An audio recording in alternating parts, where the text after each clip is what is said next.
Hello, how are you? I hope you guys are having a good Sunday. So, you can see by this table here. Oh, by the way, I fixed my camera, so we're all good, back to normal quality. Yeah, so anyway, you can see here by my nice assortment of tools on either side that today we're going to be looking at the Aful Performer 5. I promised you guys that I would be doing a teardown of these, so we are going to get into that today. Again, if you haven't seen my review, I will have a thumbnail pop up, I think over here.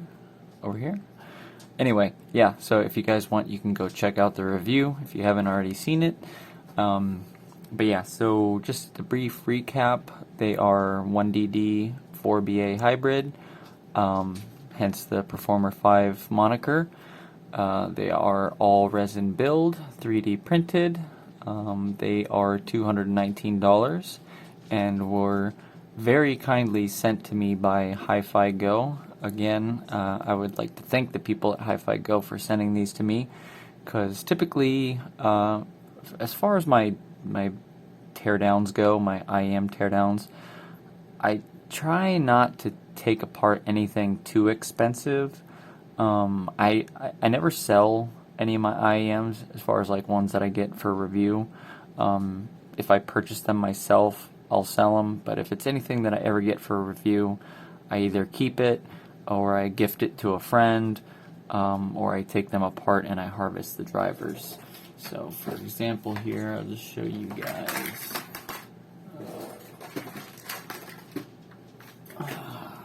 So get these out of the way. So these are some of the drivers that I've harvested. Some of them I've purchased, and you can see we have all kinds of balanced armatures in here. See, I got the BA driver from the Anole VX. I have some other ones here. I have some Sonyans here that I took out of a $2,000 IEM. There was a prototype that I was sent a while back, and company wanted some feedback on it, and so I gave them the feedback, and then when I was done with it, I said, well, what do you want me to do? They said, I'd just take it apart.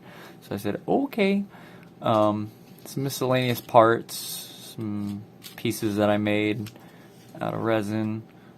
We have some electrostatic drivers here, some BA, some more BA. And I kind of have them sorted by category, so I have like for various models of IEM that I make, and then I kind of have them sorted by like brand. So I have like a lot of Knowles here, older Knowles, and then I have like smaller Knowles here. These are like full range BA, and then I have like e-audio BA here, and I have various like bass BA and dual BA and stuff. These are actually for a friend's project.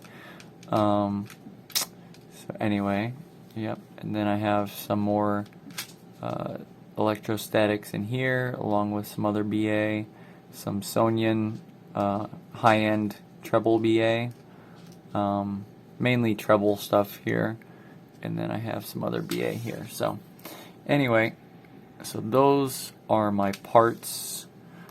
Just some of them. I have, God, like 10 of these cases, and each one has different parts in it, and I kind of need to sort them a little bit better.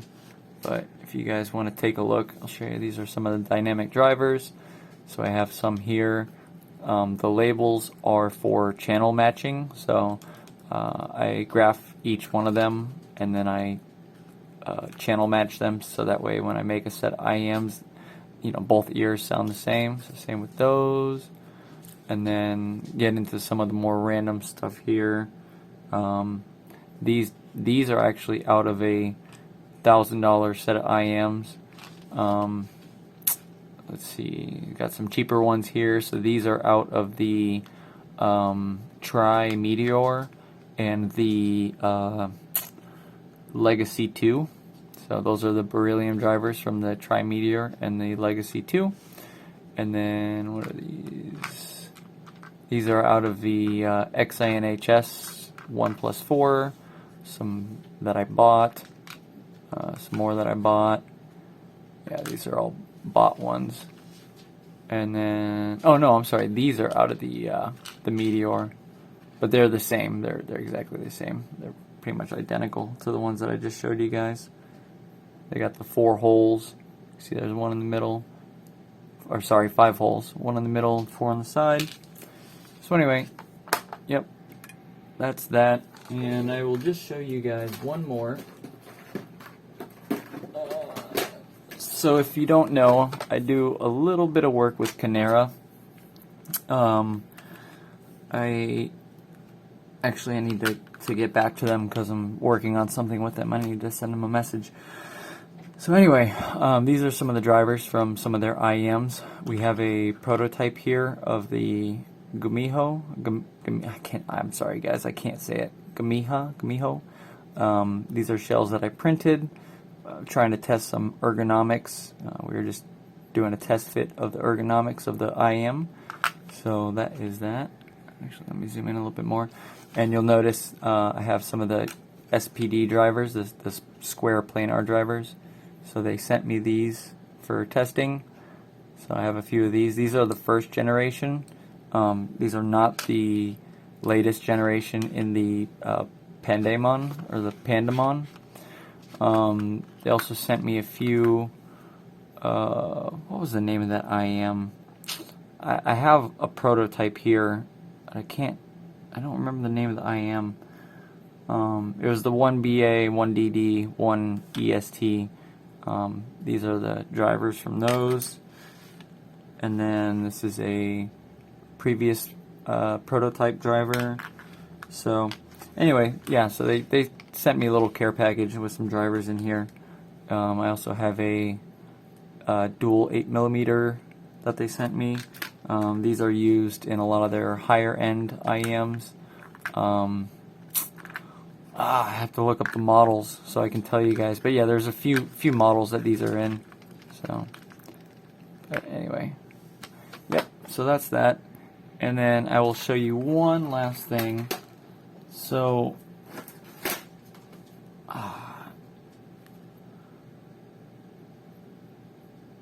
Huayusin, I think it's called. Huayusin? Huayusin? I'm sorry guys. I need to ask them about the pronunciation. But they are a company out of China that manufactures dynamic drivers. And they sent me some drivers to test. So yeah, shout out to you guys. I appreciate it. Here's their information if you want to see it. So it's HUAYUNXIN. And it makes some really good, some good dynamic drivers. This is their, what is it, HT10? HR10, sorry. This is the HR10CS. Okay, this is a 10mm driver. It is a beryllium, what is it, beryllium CNT combo. Okay, so they sent me some of those. And then we have the, what are these, H11s, I want to say? HR11s? I'm sorry guys, I wasn't prepared making this video. I didn't think I was just going to show you drivers, but to start I just wanted to show you some drivers first. So these are 11mm. These are based off of the drivers in the JVC HA FX99. So yeah, so 11.5mm CNT. Actually no, I don't think they're CNT. LDM, I think it is. I don't know. These might be CNT. So if they want to comment in the video, they can comment. And then we have some bone conduction drivers here. These are 11mm by 5mm. And actually, let me just pause for 1 second. I just want to show you guys something. All right, I'm back. Sorry. I needed to get my bearings together.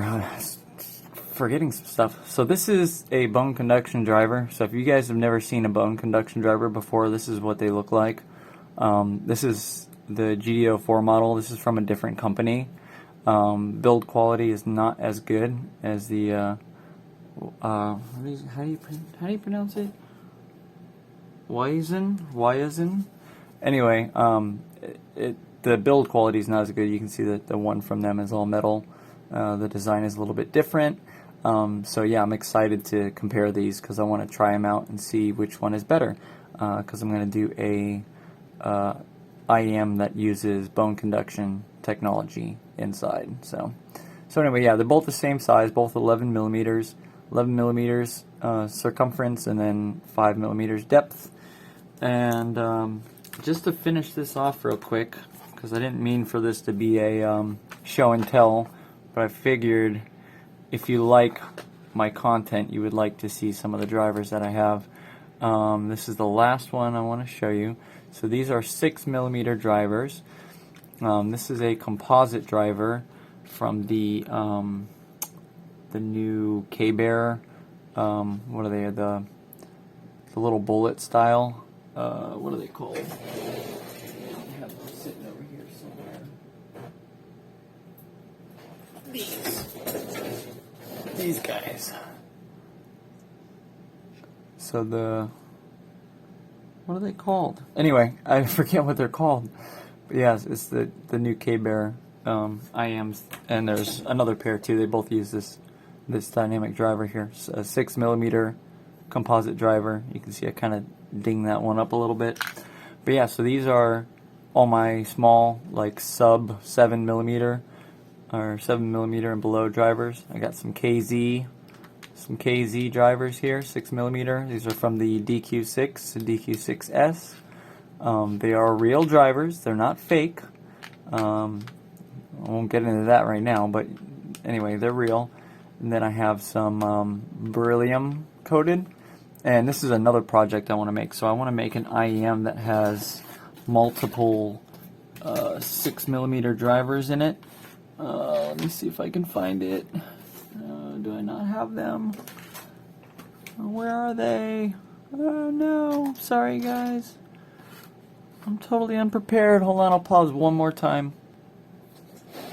Alright, I know this video is already 15 minutes long, and then I haven't even started taking apart the IEMs yet. But yeah, so this is one of the IEMs that I made, and it is a 4DD, so four dynamic driver. You can see the 4 separate tubes there. There is no crossover components or anything like that. I didn't get that far with these. I just wanted to hear what the driver sounded like. So there's an 8 millimeter. I have a 5 millimeter beryllium for the treble, and then I have a liquid silicone 6 millimeter and a wool fiber, or like a biofiber 6 millimeter. So it's kind of like bass, everything, upper mids, and treble. And that's kind of how they work. They sound good. They sound pretty decent without any kind of tuning. You can see the drivers inside there. But yeah, so I made these. I made the shells. Like I said, it's just a prototype, so nothing fancy. But yeah, so anyway, the reason why I brought those up is because I just wanted to show you, these are some of the drivers that I'm using. So these are liquid silicone 6 millimeter drivers, kind of cool. And then I have titanium 6 millimeter. And last but not least, I just wanted to show you guys these little tiny things. Check those out. These? Okay, so like I said, I do some work with Canera, and so they sent me these. These are from a project. I won't mention what it is, but these are 4 millimeter, four freaking millimeter drivers. Let's see if I can get this in here. Look at that. Look, have you ever seen a 4 millimeter dynamic driver? That's tiny. Like, compare. Okay, let me just show you guys how small these are. Here's my pinky. Okay, that's my pinky finger. This is why I love this camera. because the freaking quality. Okay, there's my pinky. Keeps falling off. Okay, that's the 4mm driver. That is a 4mm DD. And I measured these, and they actually measure pretty good. So I have an idea I might try where I combine two 4mm drivers for the bass, and then whatever for the mids and highs. But anyway, without further ado, that is my driver collection. So anyway, all that to say that I am no stranger to drivers. I've been taking apart iems for at least a year and a half now, 2 years. So anyway, I'm very excited to take these apart on camera for you guys. Now, I will add a disclaimer. Okay, so we're 16 minutes in now. I will not be taking these apart completely. I do not want to do that. I don't want to damage them. I'll take them apart as far as I can go without wasting a bunch of time on them, because unfortunately it is rather time consuming to take apart an IEM and remove the drivers from them without damaging them or damaging the IEMs. There is a process to it. If you guys ever want to learn it, I will teach you. Also, if you want to check out some of my other videos, at the end of this video I'll have a card in either corner so you can have the review of the Performer 5, and there will also be a card for the how I remove faceplates, so you can kind of look at that, and I talk a little bit more about how I take apart IEMs.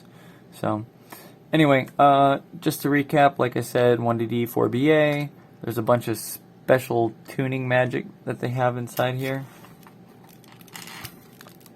Let me get a good shot of this. So,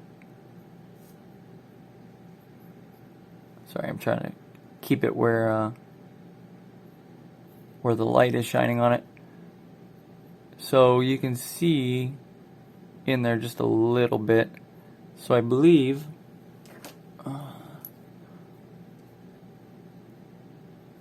sorry, let me just focus it one more time. So I believe that's the spout for the bass, for the mids, and for the treble. Okay. I'm not sure what I said earlier, but I believe I was mistaken, because I think I said this one was a treble. But yeah, I believe that's for bass, the open one for mids, and then the one with the dampener for treble. So if you ever wanted to squeeze a little bit more treble or a little bit more resolution out of these, technically you could replace this one with a black one, which is the next lowest value, and that will bring up the treble a little bit, and will also bring up the resolution a little bit. But yeah, so that is inside the nozzle for the Performer 5. And earlier, yeah, you can kind of see it. So there's the dynamic driver. And take another look real quick before we destroy these beautiful IEMs. There's the faceplate. Come on. Yeah, there we go. Yeah, very, very nice looking. So, alright. Let's zoom out. I'm going to adjust the camera a little bit. Alright. I know, guys, my videos are so long. I'm sorry. I need to, edit them, but I really don't want to spend the time on editing, just because editing sucks. It's a pain in the ass. Just ask Timmy. Timmy's a friend of mine. Hi, Timmy. Hope you're doing good, man. I noticed you liked my post earlier about 2K subscribers. So, by the way, thank you guys so much for subscribing. I really do appreciate it. That kind of stuff motivates me to keep going further with this, and to increase the quality of the content, because it does take time out of my day to do this. I'd be perfectly happy doing it on my own, but I'd rather share it with you guys, and seeing your comments and getting feedback from you guys, and seeing all the subscribers really motivates me to make more content. So anyway, so here are the IEMs. Let's take them apart. If you haven't seen my teardown video, you will need, okay, so if you ever take apart iems, resin or metal, there are two ways to do it. You can use a solvent, okay, to get rid of the glue. So for example, well, I believe these are friction fit, but there might be glue inside as well. But like for example, the CXS, okay, if you ever want to take an IM apart and you want to have minimal damage, so let me show you real quick. So, see any damage on these? Not really, right? There's just a little clue if you look very closely, okay? So technically, if I wanted to, I could resell these and no one would be the wiser. But, ta-da! Took them apart, okay? And that is done with this. So, but yeah, technically you could use solvent, but the problem is when you use solvent, you risk the solvent leaching into the back of the driver. So the dampener, okay? So you have the dampener right there. So the solvent can leak inside. It can damage that. It can damage the driver. It can damage the paint. If there's like enamel or some kind of paint, it can damage the finish. So I recommend only using solvent in very limited circumstances as to not damage the driver. But yeah, so I'll show you my method, and this works for metal iems too. For example, that's how I opened these up, and these opened up very cleanly. Probably some of my best work. Same thing with the hexa, all that stuff. Use the same method, just very sharp scalpel. Okay, you can get these at the dollar store for $1. And you will blow through them rather quickly, because as soon as you get any kind of nicks or damage in the blade, you will need to replace the blade. So anyway, just keep that in mind if you buy these. Another thing is too, be very careful not to cut yourself. A lot of times, you know, you'll have the IM in your hand and you're trying to cut at it. You know, you could easily slip, and I've done it before, and you'll stab yourself right to the bone. These are very sharp. They're not a toy, so just be very careful with them. I would hate for you guys to all be cutting yourselves and going to the hospital because trying to follow my tutorials. So, safety first. Always make sure you stay safe.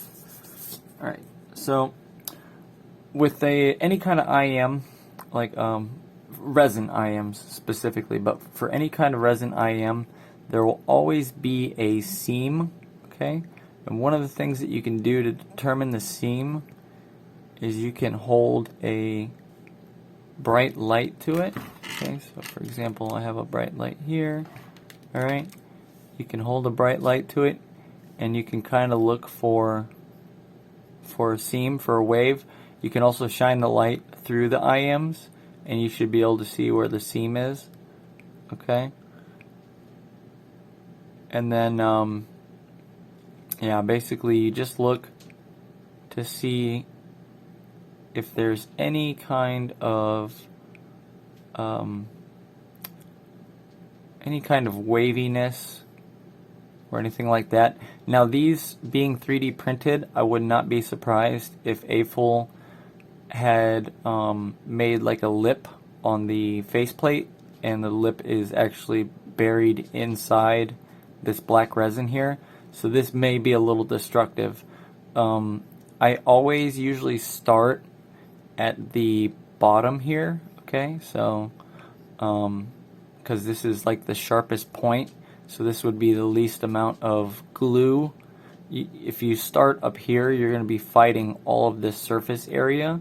But if you start at the bottom at this point, there's much less surface area to fight with. So you're going to be using less pressure. There'll be less glue or resin to fight against. And if you're not convinced that using a scalpel is a good method, oh, stupid chair. Alright.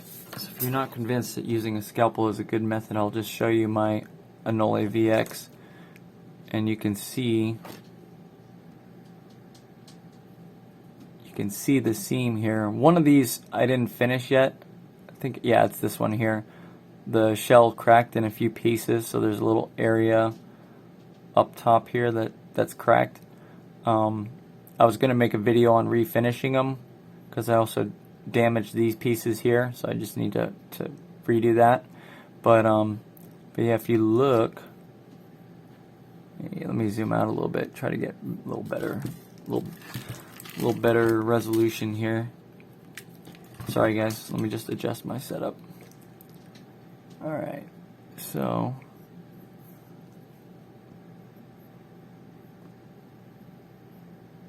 there we go.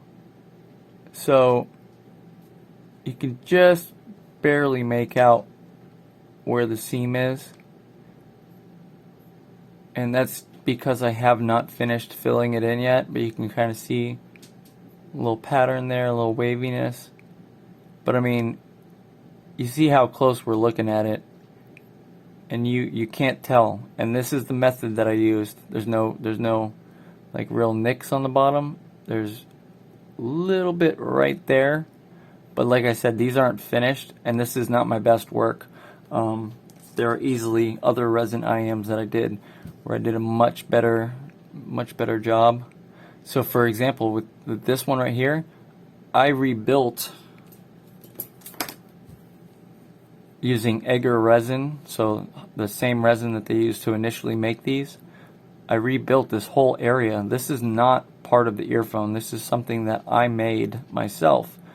So this whole section here was replaced, and you can see just how cleanly it is.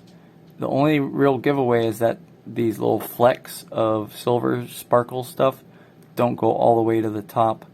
There's just a little gap there, but I mean, look how seamlessly that meshes together. Okay, so I could easily sand these down and make the finish just a little bit better, and I could turn around and sell them, and no one would ever be the wiser. So anyway, that is my preferred way of opening iems, because like I said, you do the least damage, the most minimal damage. So alright, 30 minutes in, now let's take them apart. Alright, bear with me guys, this is going to be a little bit tough. I'm not going to talk too much throughout this because I just want to make sure I do a decent job. Ooh, no. Nope. Oh, I damaged it. And when I say this, they won't always be perfect, okay? See what I just did there?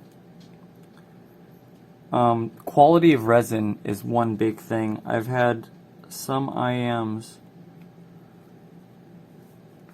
that I have taken apart, and they have been a total loss. Okay, so let's just look at what I did here.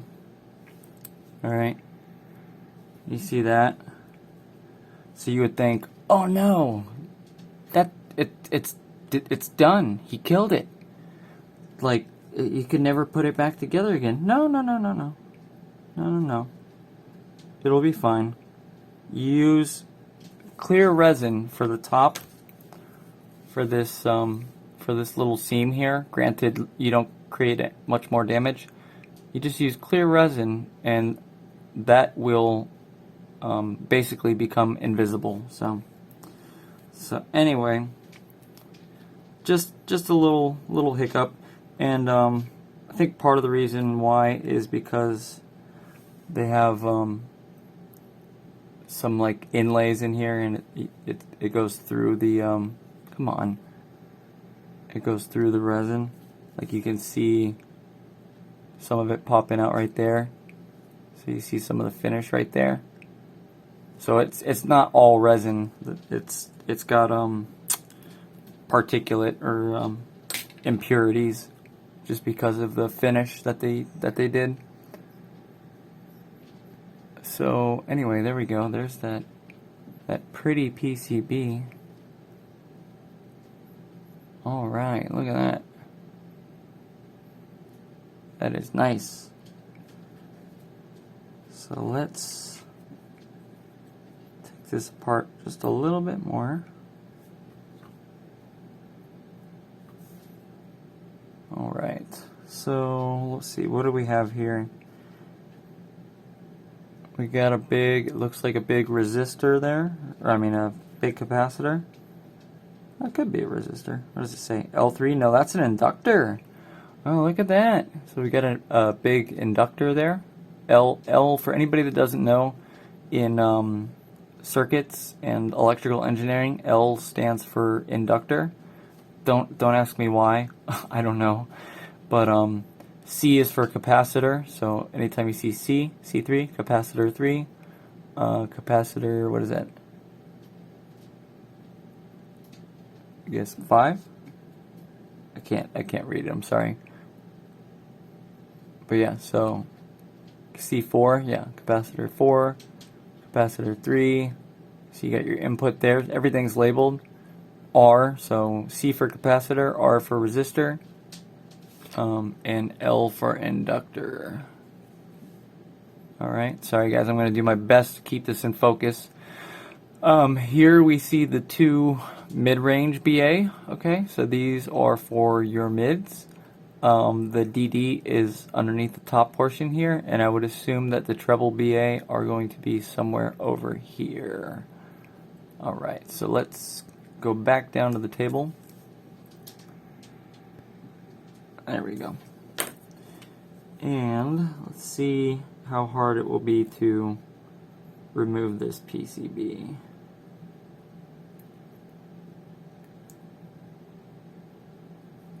Okay, I see some resin in there. So they're using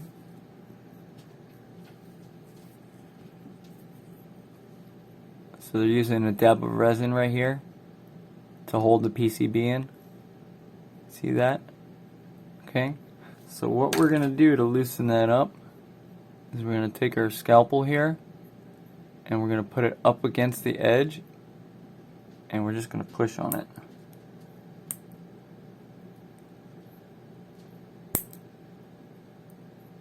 And hopefully we won't break the IM shell.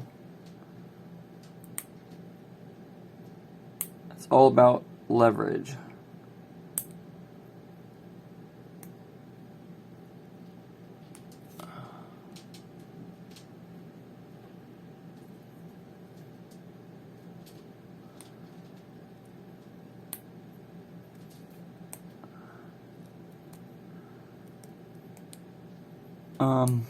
And yeah, so while I'm doing this, I just want to let you guys know that one of these days I will do a Q&A. I put a post on my community page, so if you guys have any questions for me, go ahead and put them in now, and in a couple days I'm going to release a video, do a little Q&A video, kind of talk about myself. Anything is pretty much fair game. Nothing is really off limits. So yeah, so whatever questions you would like to ask, sorry, I would be happy to oblige. God damn. Of course they freaking put resin in here.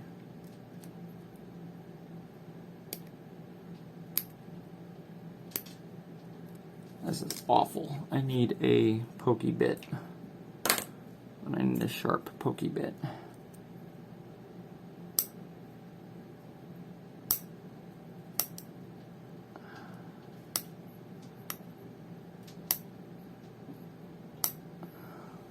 Damn, that is some hard shit.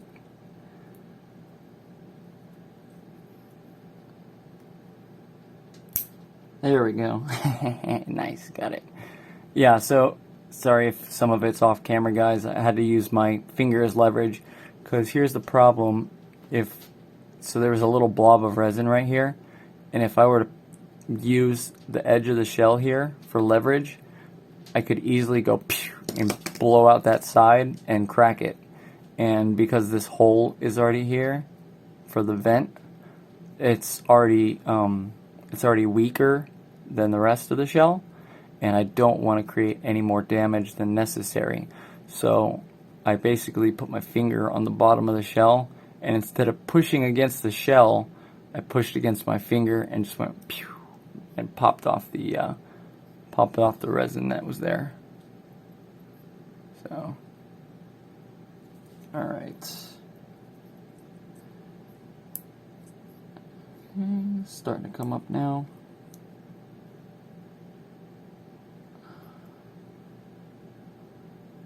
Let me see, maybe I can... Sorry, there's still a little bit of resin on the PCB here. Man, these things are fucking built. Again, I'm using my finger as leverage. I'm not using the shell. Okay. I didn't think I was even gonna need to use these when I started this.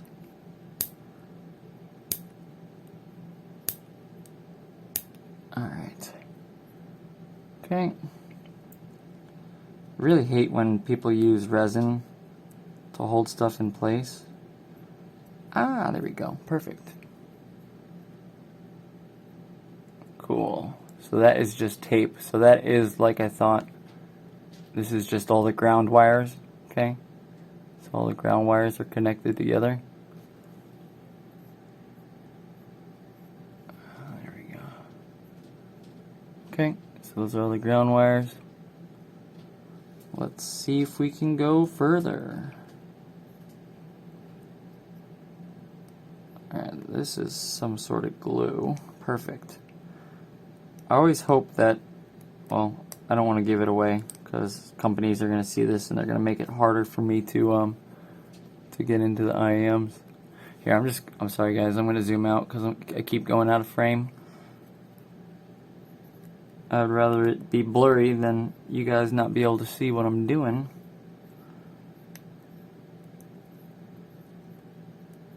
Alright. So,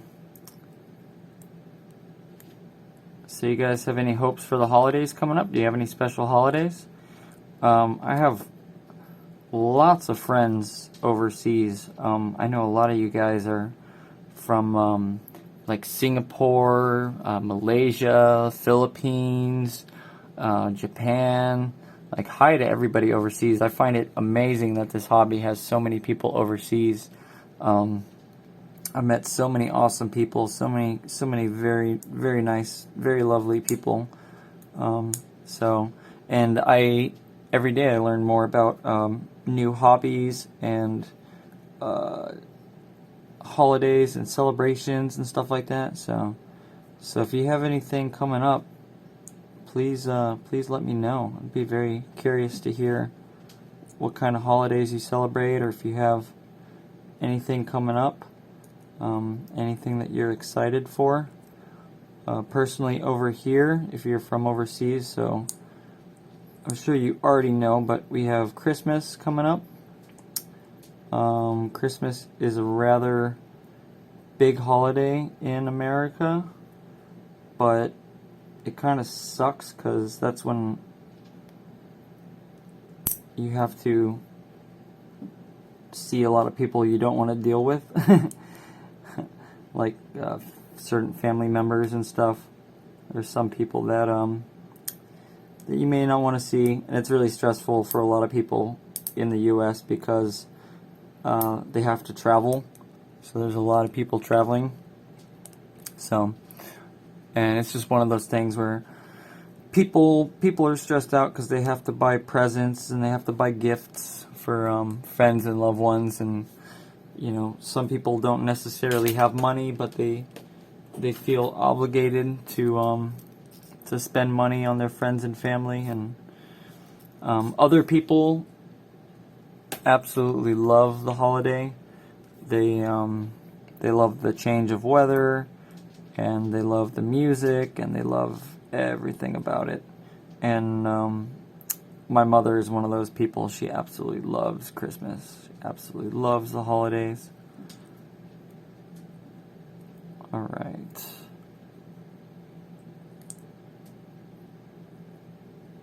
Well, we're getting there. There we go. You know it's good when you hear it crack. All right, let's. Oh, you piece of turd.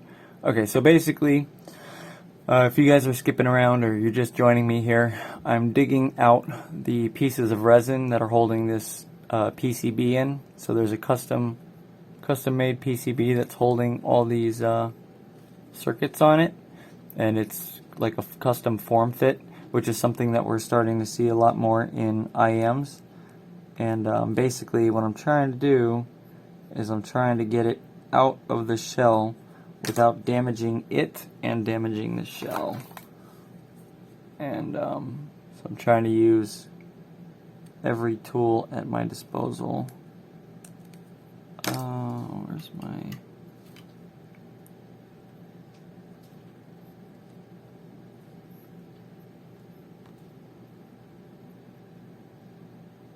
One thing I hate about this camera is the focal length sucks.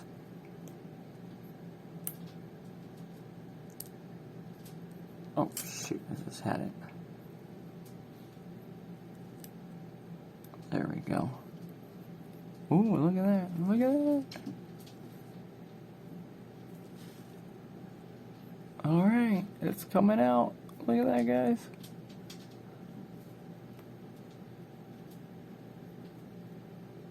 Alright. Minimal damage. There's still a little bit here. Alright, so I'm going to pause real quick, and I'm going to turn on my soldering iron because I'll need to desolder some of these connections so we can take a look at the drivers. So give me 1 second, guys. I will be right back. Alright, well, that's heating up. I'm just going to grab a drink real quick. And I will show you guys a little bit of my setup real quick while we're waiting. Alright, so come on. You not zoom out anymore? So anyway, so this is my bench in my really tiny room. Alright. I have junk everywhere. This is my coupler, so this is where I do all my tuning. My computer, futzing around with some stuff. Yes, Windows is not activated on this laptop. Don't laugh at me.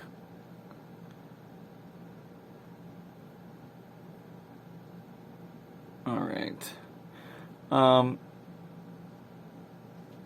So this right here is the T2 DLC that I just got. So where are they at? These guys right here. Come on. So those right there. I just received them from tin-hifi. Thank you guys so much. But unfortunately, there's a bit of a channel imbalance. So they've been a little hard to listen to. So I'm going to try to tweak them a little bit and see if I can help it. But yeah, so got dual monitors. I got one there, another one there, and then this is what you guys see me on, this little tripod arm thing. Okay, so this is what my camera is attached to, and then I got my light and my nice work surface, and I have all my junk sitting everywhere. I got other people's junk sitting around. But yeah, and then I got my little soldering iron, a PC that a friend very lovingly built for me. Will, if you're seeing this, hi buddy. These are all my sorry, I got food. But yeah, these are all my containers of drivers and stuff. So I got a lot of drivers and whatnot. But anyway, yeah, so that's all my garbage. But just wanted to show you guys that real quick while I'm getting ready to do some more damage to these. Alright.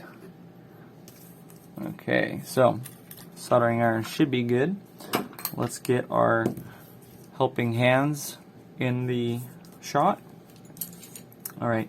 If you guys aren't familiar with these, this is called helping hands, or a set of helping hands. Same thing with the ones that I use on this little light thing here. So you see I got my solder wick, tips, solder braid, and then these little arms are called helping hands. And basically what they do, basically what they do is they hold, my turtle's going nuts. They hold stuff for you. So anything that's small, you got little stuff, they hold it, and then you can basically just clip it on, crank it down, and there you go. And it holds it for you. So let me clean this solder tip real quick.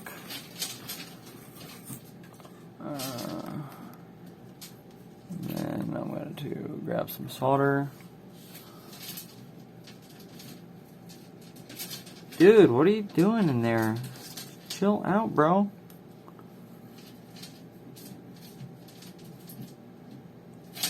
Chill.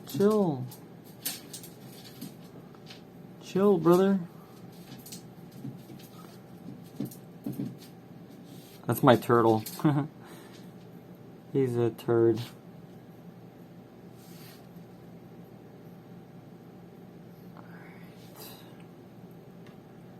Okay, we're almost there, guys. We're almost there, I promise.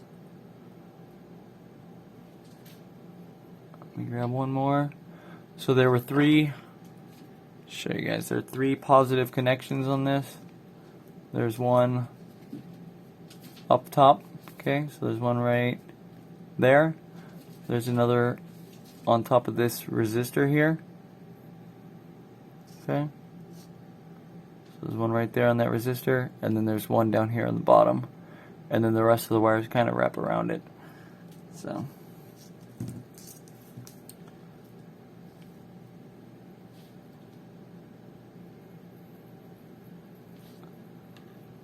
alright, we got that, and then we also have another one on the back here, okay. So let me just clean my tip real quick. The reason why I'm adding solder to my tip to remove solder connections is because this is leaded solder, and leaded solder has a much lower melting point than unleaded, and typically most manufacturers use unleaded solder, and it's a lot harder to desolder, which means that you have a longer dwell time. Dwell time is the amount of time that you hold the solder iron on the board. So, for instance, if I have my soldering iron there for 1 second, that's a 1 second dwell time. If I have it there for 2 seconds, that's a 2 second dwell time. And the longer the dwell time, the more heat gets transferred into the PCB, and that's basically the last thing that you want. You want as little heat, especially with iems, and especially when soldering little components, you want as little heat as possible. So you want just enough heat just to melt the component, and then boom, remove it. So here is our little PCB. So you see, okay. There is the shape, okay. Very neat, very cool looking PCB. Tell you what. So yeah, so there's the PCB. There's the back side. Okay, we got another inductor there. Another inductor. So we got one inductor, two inductors, 3 inductors, and then we have a capacitor, resistor, another capacitor. That's a tantalum, and then another capacitor up there, and another resistor down here. Let me show you guys. Okay, so we got our inductor there, followed by a resistor here, another resistor here. This is upside down, that's why it's white. Then we have a capacitor here, another capacitor here. This is the tantalum, the orange one. We have another capacitor here, and another capacitor there. Various sizes too, which is interesting. So this is I believe 0805. Okay, so this is the sizes are numerical, and I guess it's the amount of not millimeters. What would be the other measurement of space or length?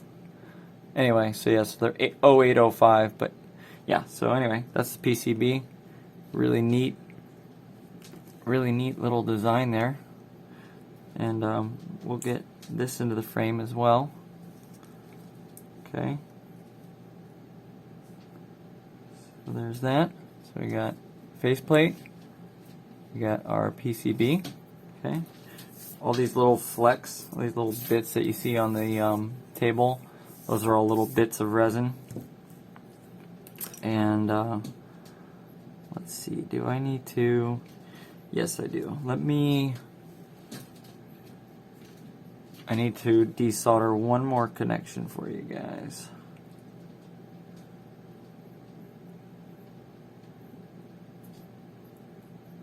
Alright. Okay, so there's one.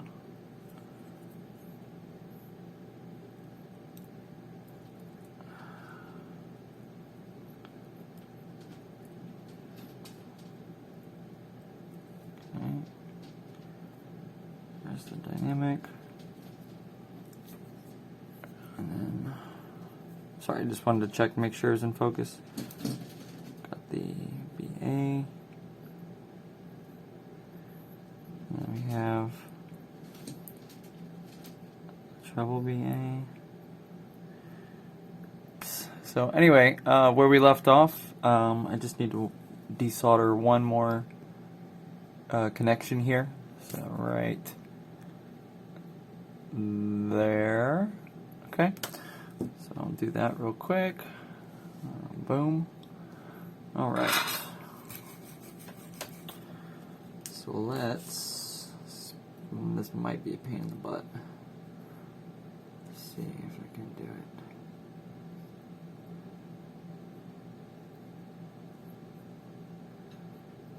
Of course, it's. Oh shoot! I need some solder.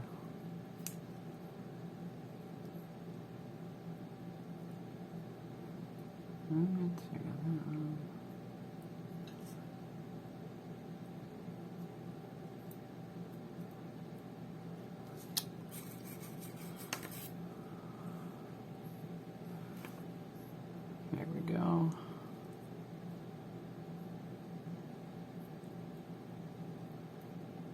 Almost there. There we go. All right. Let's move this back just a little bit because it's kind of swamping out the light. All right. So, see there, you can see all our little wires. Okay, you see a bunch of wires. All right, let's zoom out a little bit. Let's bring this back in. And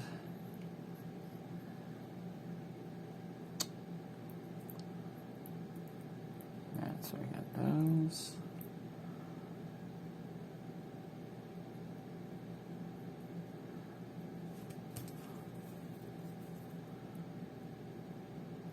And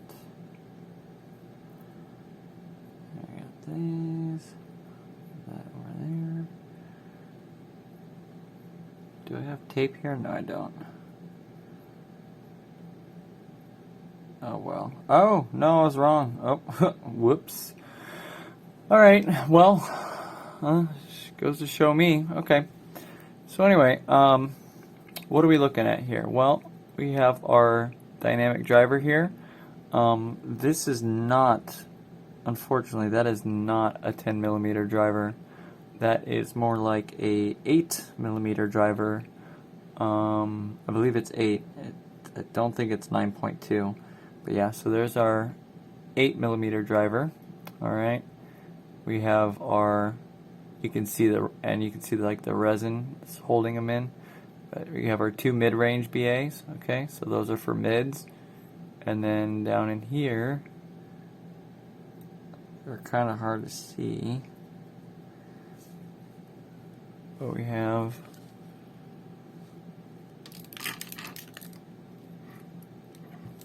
it's gonna be a little hard to see, guys. I'm sorry.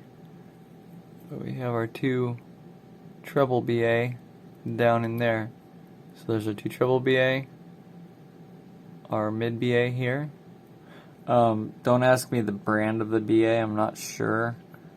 They don't look like Sonian. So I'm not quite sure what they are. It looks like,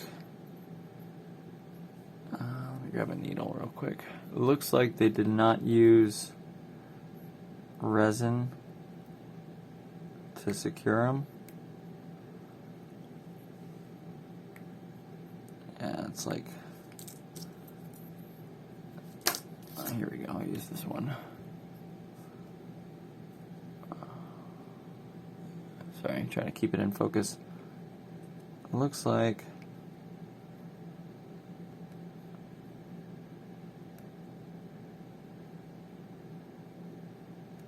yeah, this is some other, this is like a wax or something.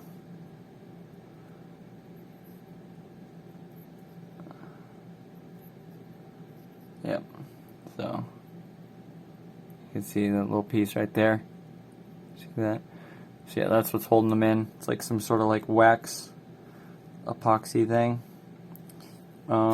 Let's do this. I'm gonna set this up real quick in my little rig. Okay. I do that. And I'm gonna set up the light. Okay. Alright, I'm going to take you guys off the stand real quick so you can see this. Alright. Come on. Focus. There we go. Alright, perfect. Okay, so you can see the part of the shell that's hollow. You can see how hollow it is. Alright. And then the drivers, if we look inside, sorry guys, come on. Alright, so if we put our light up to it, behind it, you can see inside a little bit. There's 2 BA in there. Let's try to rotate this.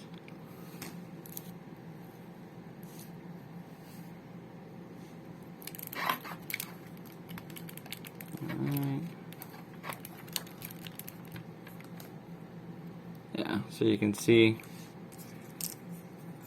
kind of see through the shell just a little bit. You can see all the layers there. So you see the layers that were printed. And you can see the two mid BA, so those are our 2 mid BA, and then the let me do it this way, so you can see the dynamic driver. There's the dynamic driver. Sorry, I'm trying to get a good view of it. Alright, so there's the dynamic driver, and then you can see just down in here,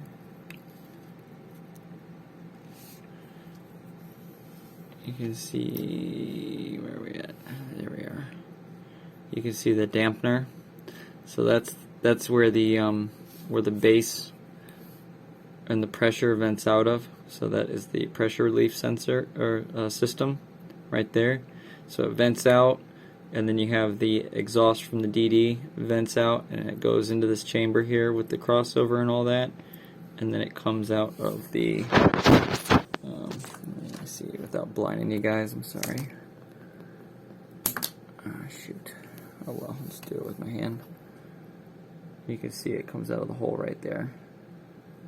So you can see the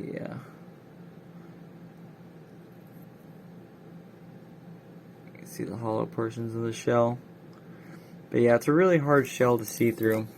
So anyway, let's do it this way. There we go. Alright.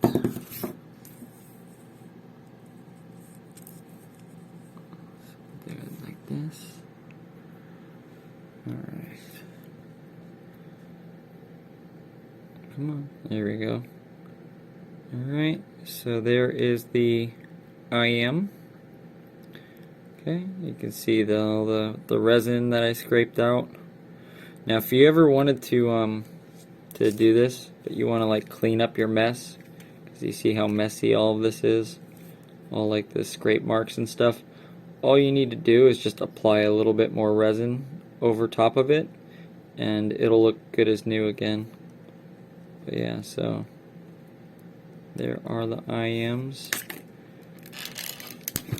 And there we go. Do this. So yep. Come on. Focus. Focus, dude. There we go. So yeah, so see, there's the triple BA in there. They're really hard to see. They're really tucked in there.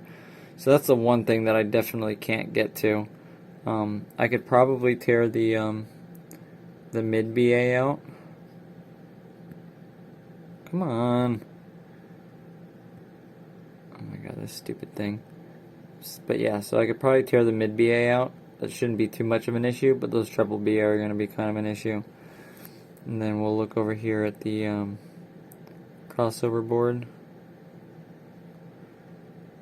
There we go.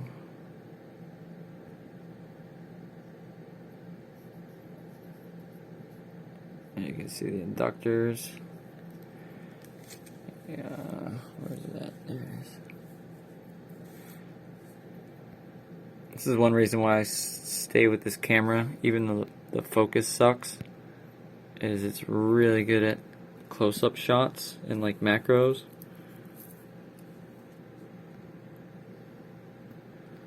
But sometimes focusing is retarded. Like right now. So yeah, so anyway. So there you go, there's the PCB. That's one side. There's the other side. I'm not sure what all this is with the capacitor right next to the inductor. Maybe some sort of attenuation. I don't know, it's really weird. Yeah, and then you got another one here.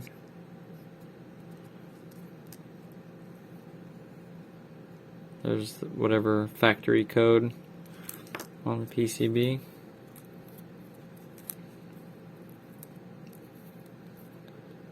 There you go, there's a number on the tantalum, 474. See a lot of those. Oops. The number on the resistor,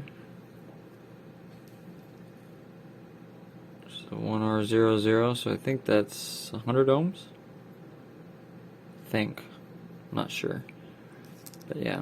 And then we have our little piece of broken shell. This is what was holding the wires together, so I'll keep that. Yeah, and then there's a little piece of broken shell. Broke right at the A. Where are we There you go. So you can see the letter right in the middle there. And then this side here.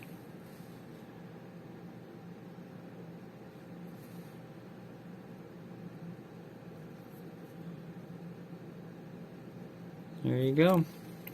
So anyway, guys, I hope you enjoyed that teardown of the Performer 5. I wish I didn't break that faceplate, but other than cracking the faceplate, everything else came out alright. Like I said, I will try to liberate the drivers. I'm not sure how far I'm going to get with it. I would like to scan the shell just because I like this this ear shape here. It's a good design, good ear shape. It's very similar to iems that I'm already making, like you can see here. As far as the design goes, like the shape and size and everything is very similar. Very similar in shape and size. But yeah, this universal IM shape is in fact really good. So anyway, guys, yeah, so I hope you enjoyed the video. I will catch you in the next installment. Next up, what we're going to do is we're going to take a look at the Wanner, Tangzu Wanner, and then we're going to look at the, shoot, what's the name of it? The Kiwi Ears Cadenza, and I will also go further into the T2 DLC. We'll take a look at the diaphragms, and I'll do a review of the iems, and then also I'm currently wearing these, but the new C2. These are really good, by the way. Very highly recommend the C2. They are very good. The cable's cheap, but you know what? It's really comfortable. Like, the ear hooks are super comfortable, and the cable's super light. So, but yeah, the sound is awesome. So, anyway, one last look before I go. Show you guys again. Performer 5. There's the left earbud. All our scraggly little wires there, and just try to get one more shot of the treble BA in there, so you guys can see it. But yeah, you can just barely make out the BA tucked in there, and you can see the 3D printed shell and the dampener just tucked down there. So very curious what dynamic driver they used in there. So it looks decent quality.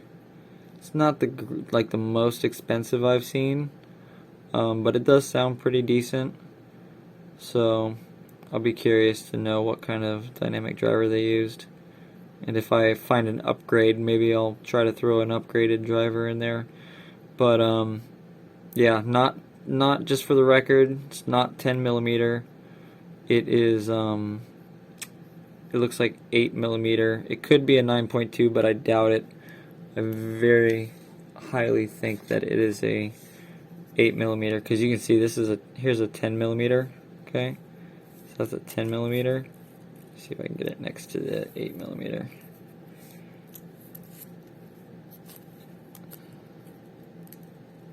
There we go. Come on. Oh my god, focus.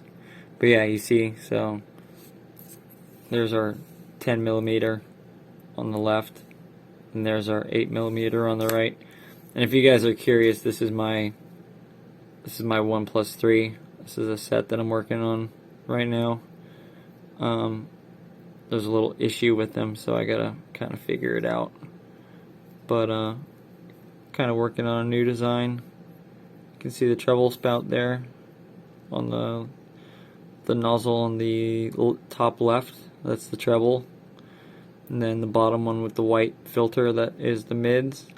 And the bass is that little one to the top right. So anyway, they're not finished, that's why they look ugly. But yeah, same thing, 3D printed shell, except this is a copy that I made by hand. So anyway, alright guys, have a good night. I'll catch you later. Take care. Peace.